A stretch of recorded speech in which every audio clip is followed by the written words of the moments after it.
이번부터는 전산회계 1급 기출문제를 이제 순차적으로 풀어볼 텐데, 첫 번째 시간은 116회 기출문제를 풀어보겠습니다. 여러분 이제 시험 보는 연도가 2025년도인데요. 2025년도를 당해 연도로 해서 시험을 보는 것은 세 번째 강의부터 그 문제를 푸시고 이제 백데이터를 제가 이제 구성해서 이제 진행을 할 거고요. 이번 시간에는 어떻게 할 거냐면 1강부터 이제 2강까지는 우리가 시험장에 갔을 때 시험을 어떻게 보는지를 동일한 환경으로 만들어서 한번 시뮬레이션이라고 하죠. 그래서 그 시뮬레이션을 활용해서 한번 연습을 하는 거라.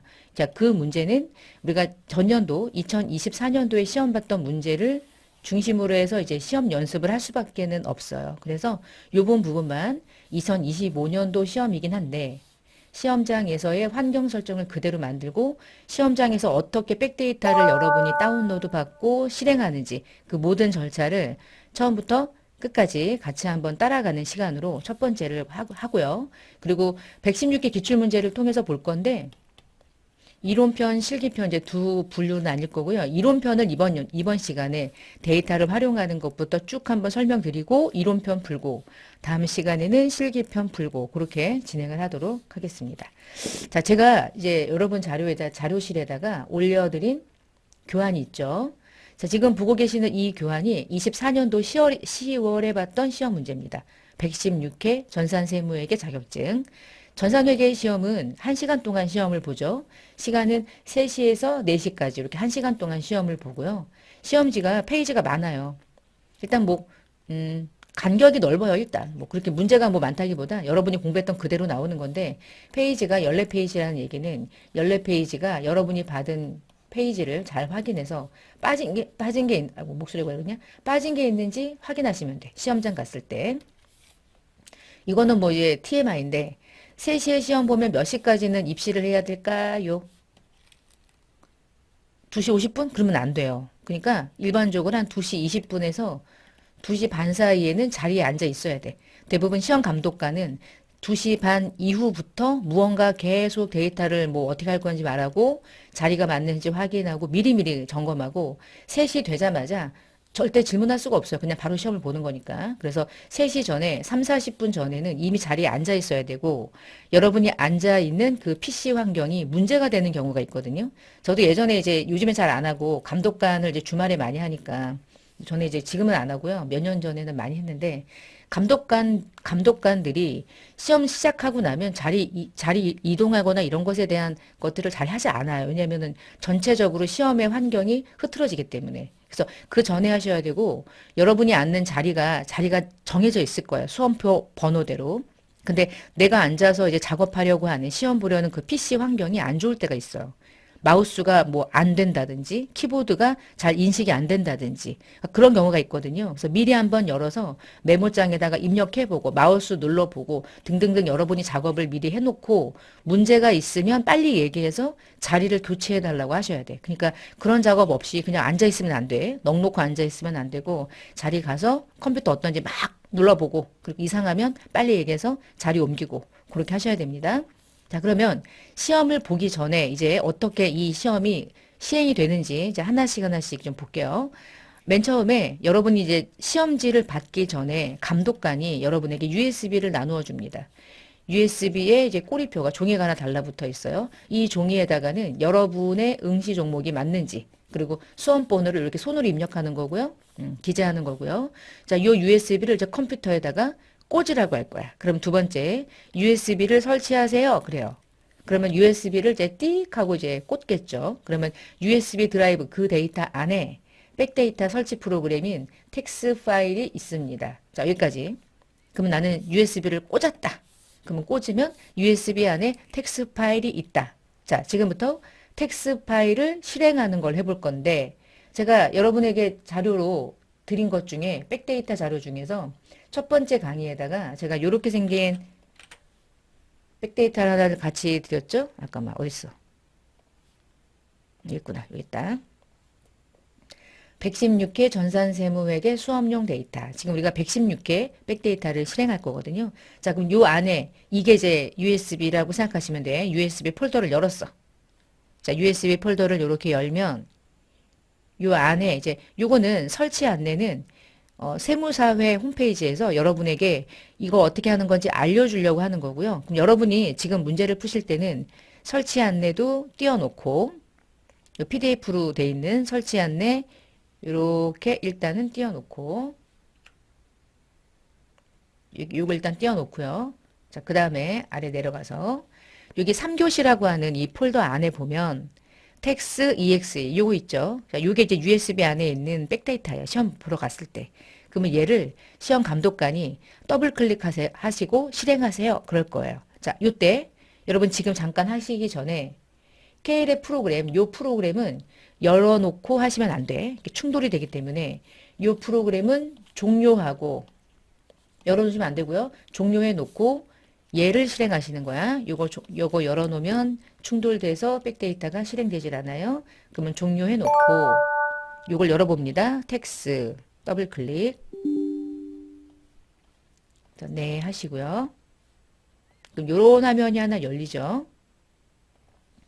여러분 시험장에 갔을 때는 여러분의 이제 수험표가 있을 거 아니야. 그럼 내가 답안 저장하는 데이터이기 때문에 여기에다가 나의 수험표에 있는 나의 수험 번호를 이렇게 입력하는 거야, 이렇게.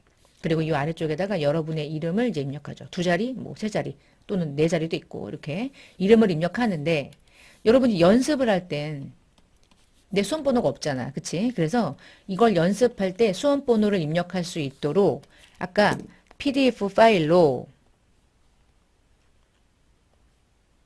여기 보시면 전산회계 1급 연습을 하실 때는 요거 넣으세요. 임시 수험 번호를 제시한 거야.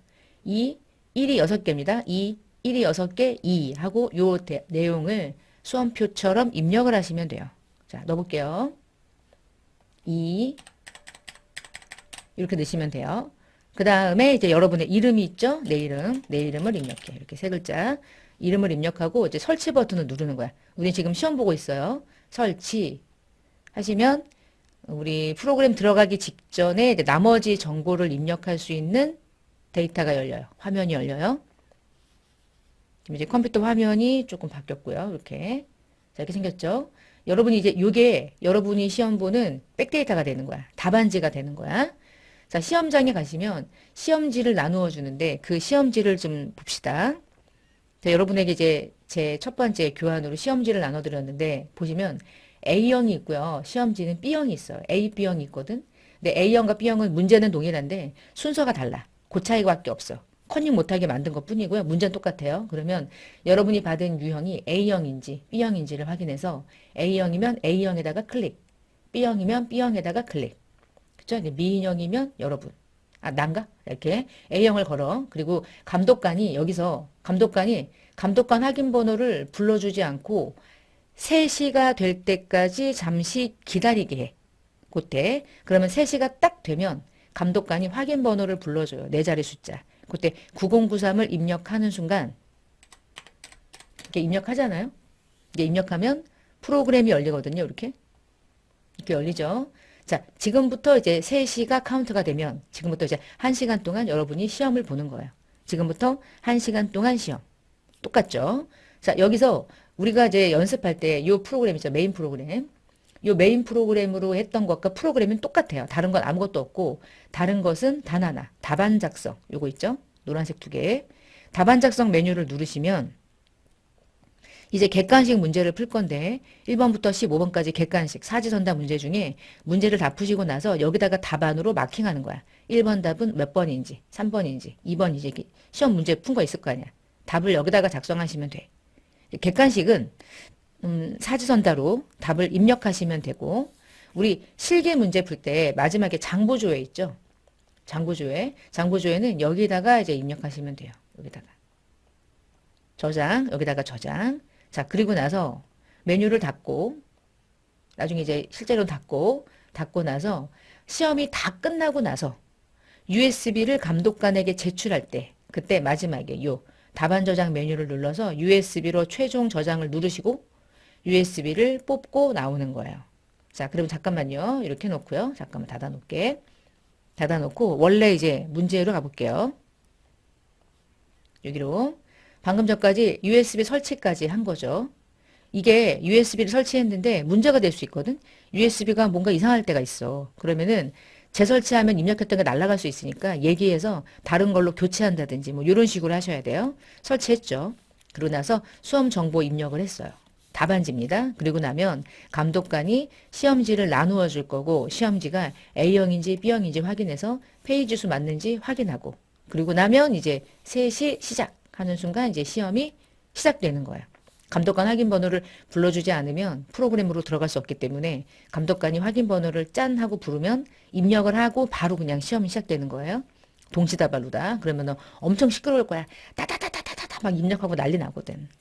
자, 그리고 나서 시험이 다 끝났다. 그럼 방금 전에 왼쪽에 이론 문제 답안 작성에 눌러가지고 우리가 저장해야 될 것들을 저장하시고요. 여기 안에 들어가서. 그리고 마지막에 USB 저장한 다음에 팝업창에 USB를 전송 완료 메시지를 확인하고 USB를 마지막에 감독관에게 빼서 제출하는 거야. 그리고 되게 조용히 퇴실해야 된대. 조용히 안 하면 혼나나 봐. 일단 조용히 퇴실한다. 조용히가 좀 웃기기는 해. 뭐 굳이 쓸 말은 아닌데, 그치? 여기에 또 뭐 꽃이 나도 이상하고. 여튼 그래요. 그래서 시험지는 가지고 여러분이 시험지는 가방에 놓고 나오시는 거야. 시험지는 갖고 나오고 어차피 외부에다가 다 공개하고 있으니까 답안은 USB로 제출한다. 지금 했던 게 USB 제출해서 설치하는 모든 과정을 본 거고요. 우리 프로그램은 K랩 프로그램을 제외하고는 다른 프로그램은 쓸 수 없어. 시험장에서. 그러니까 인터넷 당연히 안 되죠. 메모장도 안 돼. 왜냐하면 메모장에다가 미리 저장해 놓을 수 있잖아. 그래서 안 되고 윈도우 계산기도 안 돼요. 그러니까 대신 여러분 뭘 가져가야 될까? 쌀집 계산기 여러분 계산기 있잖아. 그치? 그 계산기 당연히 가져가야지 시험장에. 계산기 안 가져가면 계산 어려운 거 나왔을 때 어떻게 해? 머리로 할 수 없잖아요. 손으로 할 수 없으니까. 계산기 안 가져가나요? 이렇게 질문하시는 경우 있는데 세무회계 시험에서 계산기는 필수입니다. 계산기는 당연히 가져가시는 거예요. 자, 이렇게 해서 이제 시험을 보시는 거야. 자, 이렇게 해서 이제 일단은 116회 기출문제라고 하는 그 문제 하나로 USB부터 해서 쭉 한번 과정을 설명을 드렸어요. 자, 그러면 여기서 제가 한 가지만 좀 설명을 좀 드릴게요. 시험은 이론 문제가 이렇게 객관식 문제로 15문제가 있고요. 끝났죠. 그리고 나서 실무시험이 있어요. 이렇게. 실무시험은 실기 강의에서 여러분이 들었던 것처럼 프로그램에 거래처 등록하거나 전표 입력하거나 이런 거잖아요. 쭉.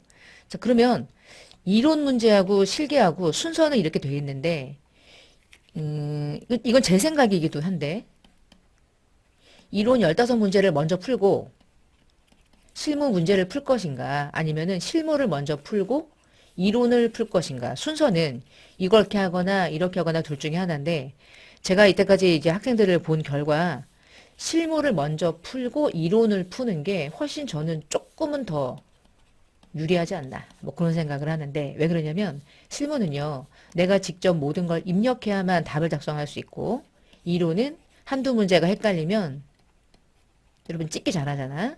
찍을 수 있잖아. 시간이 안 남았거나, 실기는 시간이 안 남으면 아예 손을 못 대. 찍을 수가 없어. 근데 객관식은 두세 문제가 어렵다. 그러면 넘겨. 100점 맞을 건 아니잖아. 그치? 한 80점 맞으면 되지 뭐. 우리가 지금 70점 합격 시험이니까. 그러니까 찍을 수가 있다고 하는 게 이론편이라서 이론은요. 마지막에 찍으면서 문제를 푸셔도 돼요. 그래서 이론을 풀다가 시간을 다 잡아먹으면 이게 낭패를 봐. 그러면 실무하고 이론하고 시간 안배를 어떻게 하면 좋을까? 전체가 이제 60분이죠. 자, 60분에서 5분은 빼요. 왜냐면 이것저것 하다 보면 5분은 없어. 그럼 전체가 55분이 시험이다. 그러면 실무는 적어도 40분에서 정말 길게는 45분 사이에는 끝내야 돼. 그래야지 얘가 10분에서 15분 사이에는 얘를 할 수 있거든. 그러니까 어느 정도 시간이 안배되는 걸 늘 확인하면서 시험을 준비하셔야지 그냥 주구장창 시험 보는데 늘 문제를 풀면 2시간이 걸려. 그러면 절대 합격을 할 수가 없어요. 일단 시간상의 압박도 여러분이 고려하면서 문제를 푸셔야 되니까. 그래서 실무를 주구장창 하시면 안 되고 최대 한 40분에 끝냈다. 그럼 제일 좋고 45분에 끝냈다. 그래도 괜찮아. 남은 시간 동안 이론 문제를 풀면 되니까. 이론은 되게 쉬운 건 되게 쉽고 조금 시간이 걸리는 건 시간이 걸릴 수 있어요. 그러면 시간이 걸리는 건 찍고 정확한 건 맞추고 그렇게 하면서 여러분이 이제 어떤 선택과 결정을 좀 해야 되지 않을까. 그렇게 해서 이제 전체 시험 문제가 구성이 돼 있어요. 자, 이번 시간에는 그중에 이론 문제만 일단 전부 풀어보도록 하겠습니다. 이론 다 풀고 난 다음에 마지막에 이론 문제 답안 작성에 객관식으로 답안 마킹하는 거 그거 보시고요. 1번 문제 볼까요? 우리나라 일반기업회계 기준에서 재무제표를 설명하는 것 중에 올바르지 않은 걸 찾으래. 1번 재무상태표는 시점이죠. 기업이 가지고 있는 자원 중에 자산, 의무인 부채, 자본을 보여주는 재무보고다. 퍼펙트하네. 두 번째 손익계산서는 손익계산서는 시점이 아닌데. 그치? 일정 기간의 개념인데. 요거지. 기간 동안. 기간 동안이 들어가야 정확한 설명이죠. 성과는 맞아. 근데 날짜가 틀렸죠. 회계 기간에 대한 개념을 얘기할 때는 종료일이 아니라 기간 동안이죠. 회계 기간 동안에 해당하는 기간. 현금 흐름표는 기간 동안 1월 1일부터 12월 말일까지 이 기간 동안에 현금의 유입과 현금의 유출을 여러 가지 형태로 나누는 거죠. 영업이냐, 재무냐, 투자냐, 활동별로 분석하는 거. 자본 변동표는 기업이 가지고 있는 자본의 크기, 그리고 얼마가 변동됐는지를 보여준다. 자본 변동표도요, 일정 기간이에요. 1월 1일부터 12월 말일까지 어땠어? 기초에 어땠고, 기말에 어땠어? 이 과정이 어땠어? 이걸 보여주는 거야. 변동표. 1번은 2번이 틀린 설명. 이렇게 객관식 문제를 찾고. 두 번째, 단기매매증권을 취득할 때 발생한 비용은 취득원가에 가산할 경우에 재무제표에 미치는 영향은 어떻게 됩니까? 원래는 단기매매증권을 취득할 때 비용은 즉시 비용 처리해야 되는데 비용 처리하지 않고 자산으로 인식하면 자산은 과대계산되겠죠? 이거 틀렸죠? 그럼 부채랑은 관계가 없지. 여기서 부채라고 하는 계정감을 인식할 일이 없잖아. 이건 아무 관계 없고. 자산이 증가되면 어떻게 될까? 자산의 증가는 그대로 뭘 증가시켜? 자본을 증가시키지. 그러면 자본이 증가됐다는 얘기는 결국에 이 자본의 증가와 당기순이익의 증가는 같은 개념이죠. 왜 같은 개념입니까? 비용을 감소시켰으니까 그만큼 이익이 증가하겠지. 그래서 자본이 증가되는 거고 그래서 자산이 증가되는 거죠. 이렇게 인식하나 이렇게 인식하나 그게 그건 거야. 답은 이익이 과대계산된다. 답은 4번이 되겠다. 그렇게. 3번 23년도 1월 1일에 1,000만 원의 유형자산 기계장치를 취득했다. 23년도에 1월에 그리고 24년도 6월에 그러면 23년도가 지나고 24년도 6월에 그러니까 6개월 지났죠. 요거는 1년 지났고 요거는 6개월 지났죠. 400에 처분했대요. 처분할 때 유형자산 처분 손실이 얼마가 인식이 되니? 중요한 건 뭐냐면 감가상각이 얼마만큼 반영이 되어 있느냐가 따라 달라지겠죠. 연수는 5년, 잔존가치는 100만 원. 정액법으로 갈 거고 24년도 6월까지 감가상각은 완료된 상태로 처분했대.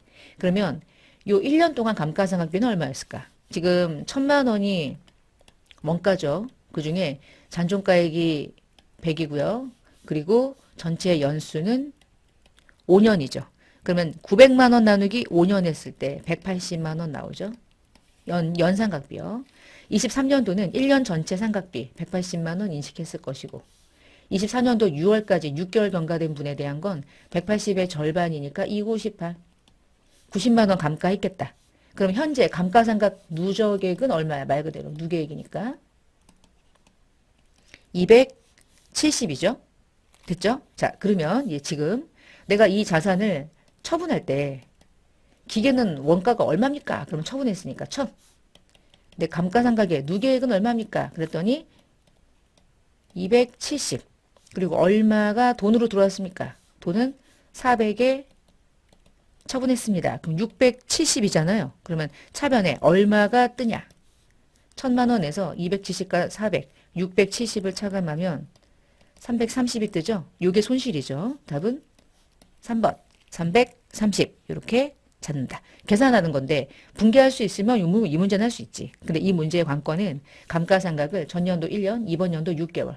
이게 누계액으로 반영된 상태에서 받은 돈과 상계했을 때 얼마가 손실인지를 찾아야 되니까 감가상각이 관건이었던 거야. 해당 문제는. 자, 4번에 24년도 12월 말 기준으로 현금 및 현금성 자산과 단기 금융 상품의 잔액을 각각 구해보래요. 그럼 여기다가 한번 써봅시다. 자, 얘는 얼마인지 봅시다. 현금 시제액은 당연히 이 안에 들어가는 거죠. 당좌 예금도 이 안에 들어가는 거죠. 정기예금 중에서 만기가 25년도 내년 12월 말, 지금 우리는 24년도 기말 기준으로 보는 거니까. 그럼 이 정기예금은 현금 및 현금성 자산 3개월 이내 아니잖아. 그치? 그러면 단기 금융상품으로 가겠지. 일반적인 정기예금. 선자 수표는 어음과 동일하기 때문에 얘도 아니고 얘도 아니죠. 제끼고. 외상매입금은 부채 계정이니까 얘는 아무 관계없고. 그러면 이 자리에 들어갈 금액은 70. 단기금 상품에 들어가는 금액은 150. 그럼 둘을 더한 금액은 220인데 이것을 이제 문제에서 추리면 현금 및 현금성 자산으로는 70. 요건 맞고 현금 및 현금성 자산 250 아니고 단기 금융상품은 하여튼간 150인데 얘도 틀렸고 얘도 틀렸으니까 두 개를 더한다기보다 각각의 잔액 중에 맞는 걸 찾는 거였네요. 그럼 4번은 1번만 정확한 현금 및 현금성 자산의 잔액이 보이는 거였고 5번 문제 대손충당금에 대한 설명 중에서 틀린 말 대손충당금은 차감적인 평가 계정은 맞아. 근데 유형자산을 차감하진 않지. 그치? 채권을 차감하지. 그 채권은 매출 채권도 있고 기타 채권도 있죠. 이건 틀린 설명이죠. 1번이 틀렸고요. 회수가 불확실한 채권은 객관적인 기준에 따라서 대손을 추산하는 걸 충당금으로 설정한다. 미수금은 기타 채권이고 얘도 할 수 있다. 매출과 관련이 없는 대여금에 대한 대손 사각비는 영업외 비용으로 들어간다. 그 이름은 기타의 대손 상각비가 되는 거죠. 자, 5번은 1번이 옳지 않은 설명. 6번 문제 자본에 영향을 미치지 않는 것은 무엇입니까? 당기순이익은 이익잉여금의 증가 계정이죠. 당연히 영향을 미치죠. 현금 배당을 하게 되면 내가 자본에 영향을 미칩니까? 미치지 않습니까? 이게 이익잉여금을 가지고 현금을 주는 거니까 자본의 감소를 가져오잖아요. 반드시 가져오죠. 주식을 배당하면 이익잉여금을 가지고 주식을 배당하는 순간 자본금이 증가해. 그러면 이익잉여금은 감소했지만 자본금은 증가해. 둘 다 자본이야. 자본의 변화가 없지. 얘가 답이지. 그치? 유상증자는 돈이 들어오면서 주식이 발행되니까 자본금 당연히 증가. 무조건 증가되죠. 답은 3번. 붕괴한 걸 토대로 이제 유추하셔도 돼. 이 문제는 말 문제로 계속 외우는 것도 사실은 힘들거든요. 이게 외울 게 한두 개가 아니니까. 자, 우리 이제 7번 가봅시다. 수익을 인식하는 시점, 옳지 않은 것. 위탁 판매는 수탁자가 대신 팔아줄게 라고 하는 사람이 위탁품, 받은 물건을 소비자에게 팔았을 때 수익이다. 퍼펙트하죠. 배당금 수익은 권리가 확정됐을 때 잡는다. 배당금 자체는. 대가가 분할돼서 수취되는 할부 판매의 경우는 근데 할부 판매가 여러분이 여기서 헷갈리실 수가 있는 부분이 할부 판매에 대한 회계 우리가 공부를 할 때 둘로 나눠져. 재무회계에서 할부 판매를 인식하는 것과 부가가치세에서 뭔가 세금 계산서를 발행하는 시점과 달라. 할부 판매 중에 특별히 장기 할부는 부가가치세에서는 대가를 받을 때이죠. 장기 할부일 때. 대가를 받을 때. 근데 회계는요. 그게 장기든 단기든 상관하지 않아. 그냥 물건이 인도되면 그게 수익인 거야. 인도되면. 대가를 나누어 받았을 때 수익이 아니라 인도되면 하는 거야. 인도되면. 판매할 때. 판매 가격에 대해서. 대신 이제 할부 판매 중에서 이자 부분 있죠? 할부 판매 중에 이자 부분, 그 이자 부분은 할인된 금액이니까 그것을 차감해서 인식할 수도 있지. 근데 그것까지 할 것도 없어. 받을 때마다가 아니야. 인도됐을 때. 이 중에 틀린 설명은 7번에 3번. 자, 그 다음에 설치 수수료와 관련된 수익은 부수되는 설치를 제외하고는 진행률에 의해서. 왜냐면 이것이 결국엔 다 용역의 일부거든요. 용역과 관련된 부분들은 일반적으로는 진행 기준이 원칙이니까. 7번은 3번. 8번 문제. 재고자산 설명하는 것 중에 올바르지 않은 것. 생산 과정에서 사용하거나 판매를 목적으로 보유하는 것이 재고다. 퍼펙트하죠? 취득원가의 매입시 부대 비용을 포함하죠? 포함하지 않는다. 이게 틀렸네. 기말에 평가할 때는 기말 재고 자산이 평가 방법에 따라 달라질 수 있지. 어떻게 평가하느냐, 선입이냐 후입이냐 다 다르죠. 수입시 관세는 원가에 포함한다. 그래서 얘가 재고 자산이 되는 거죠. 8번까지가 객관식 문제 중에 8개 문제가 재무회계에서 출제가 돼요. 8문제. 28에 16. 그러니까 16점이죠. 재무회계가. 그리고 이제 9번부터는 원가회계 파트라고 보시면 돼요. 9, 10, 11, 12. 네 문제가. 자, 원가 설명 중에서 옳지 않은 것을 고르세요. 1번. 발생 형태로 재료냐, 농업이냐, 경비냐. 맞고. 추적이 가능하냐, 직접이냐, 간접이냐. 맞죠? 조업도의 증감 변화에 따라 변동이냐, 고정이냐. 이거죠? 이렇게.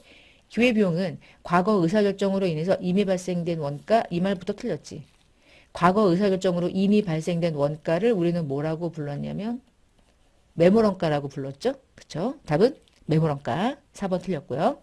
10번에 보조 부분의 원가를 제조 부분에 배부하는 방법 중에 배부 순서가 중요한 건 뭐죠? 죽었다 깨도 단계 배부법이지. 순서가 중요한 건 유일하게 단계 배부. 다른 건 없고. 다른 거는 직접으로 가든 상호로 가든 직접은 서로를 무시하는 거고 상호는 둘 다 고려하니까 순서는 아무 상관없어. 근데 단계는 먼저 배부하면 더 이상 배부를 받지 않기 때문에 순서에 따라서 제조 간접 원가가 각각의 제조에 가는 각각의 부문 배부액이 약간 달라질 수 있지.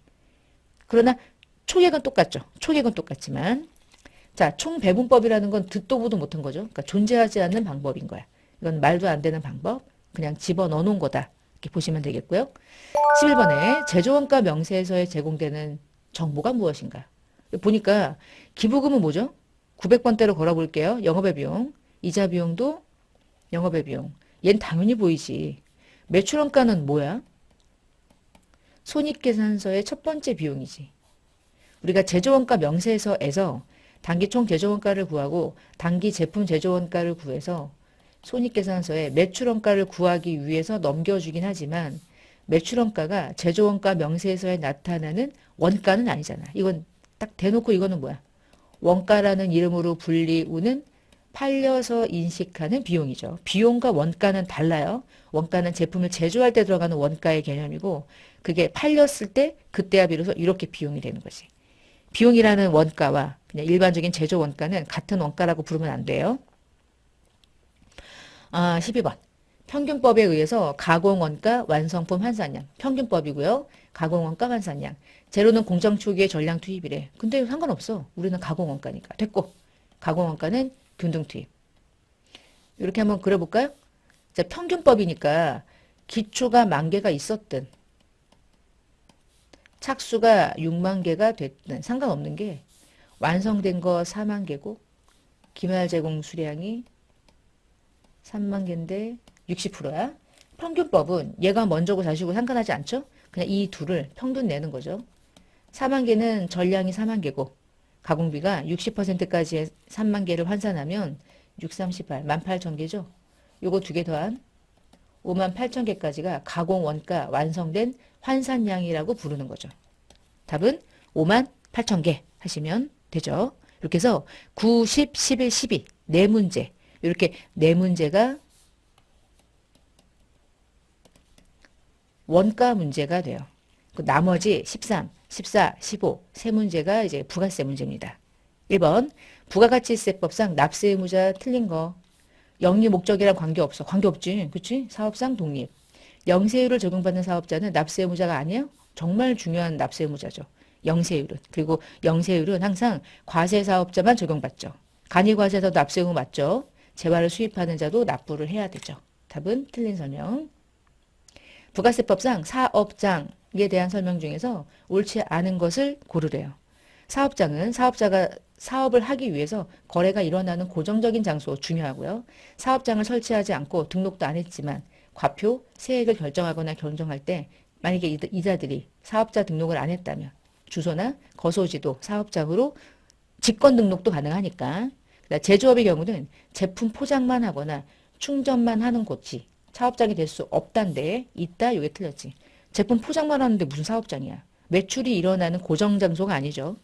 부동산의 권리만 대여한다면 업무 총괄 장소가 되죠. 권리만 대여한다는 얘기가 일반적으로 장소가 한 곳이 아니라는 얘기니까 여러 군데니까 총괄 장소로 지정하죠. 답은 옳지 않은 설명은 3번. 자, 15번.